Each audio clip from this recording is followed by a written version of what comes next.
Rabby Wallet not connecting. How can you fix this? It's a really easy fix. Let's say you're trying to connect to one of these dexes here. Let's say something like the lfj.gg. This is a easy swap where you just connect your wallet and easily connect.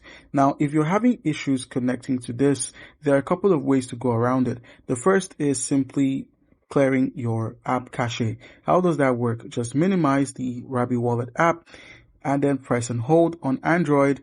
Click on the information, the extra info, click on this option, and then scroll till you find storage, and then simply delete your cache, not your app data. Delete the app cache. Now, if that doesn't work, you could also try installing a VPN, as most of the time the blocks are from the network providers, so you may need to use a VPN. I would recommend a few VPNs like the TunnelBear and something as good as the NordVPN. So if that doesn't work, if you try these VPNs and it doesn't work, it doesn't allow you to connect, then in most cases you'd have to restart your Wi-Fi or restart your internet connection. That should fix it up. And as a last resort, you could also try restarting your device. Alright guys,